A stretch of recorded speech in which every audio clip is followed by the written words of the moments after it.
દાહોદ ઝાલોદ તાલુકામાં ગૌ આહવાન અભિયાનને આવેદનપત્ર આપવામાં આવ્યું। ઝાલોદ નગર સહિત જિલ્લામાં ગૌપ્રેમી લોકો દ્વારા મામલતદાર કચેરીમાં આવેદનપત્ર આપવામાં આવ્યું।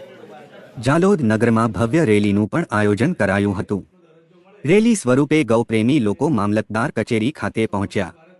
ગૌ માતા કી જય। વેદો में જણાવ્યું છે તેમ ગાવો વિશ્વસ્ત માતર।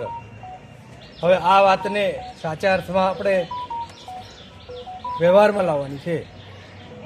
એટલે ઝાલોદ નગર અને ઝાલોદ તાલુકાના આજુબાજુના સમગ્ર હિન્દુ જનતાની લાગણીને માગણી છે કે હવે તો ગૌ માતાને રાષ્ટ્રીય પશુ તરીકે જાહેર કરવામાં આવે, ગૌ માતાને પૂરું સન્માન આપવામાં આવે અને જે ગોચરનું દબાણ છે એ ગોચરનું દબાણ પણ ખુલે તો આ ગૌ માતાને ન્યાય મળે।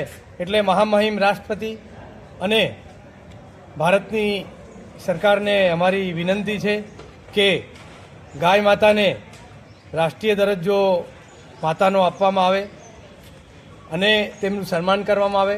આજે સમગ્ર ગુજરાતમાં આ જ સમયે અને આજે જ બધી જ જગ્યાએ બધા જ તાલુકામાં તમામ હિન્દુ સંગઠનોના કાર્યકર્તાઓ આ રીતે આવેદન આજે આપવાના છે। એ પ્રમાણે અમે ઝાલોદમાં પણ આજે આવેદન આપ્યું છે। અમે આશા રાખીએ છીએ કે આવનારા સમયમાં અમારી લાગણીને માંગણીને સરકાર સ્વીકારશે। જો સ્વીકારવામાં નહીં આવે તો આગામી સમયમાં જલદ કાર્યક્રમોની પણ જાહેરાત કરવામાં આવેલ છે, તે પ્રમાણેના કાર્યક્રમ કરવામાં આવશે।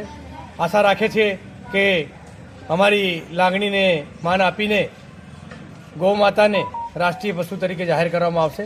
ભારત માતા કી જય, વંદે માતરમ। જય શ્રી રામ, જય ગૌ માતા। આજ રોજ ઝાલોદ તાલુકામાં ગૌ સન્માન આહવાન અભિયાન અંતર્ગત એક પ્રાર્થના પત્ર મહામહિમ રાષ્ટ્રપતિ માનનીય વડાપ્રધાન અને આપણા મુખ્યમંત્રીશ્રીને પ્રાંતના હસ્તક અર્પણ કરવામાં આવ્યું છે કે જેમાં ગાય માતાને રાષ્ટ્રીય ધરોહર અથવા રાષ્ટ્રીય પશુ જાહેર કરવામાં આવે।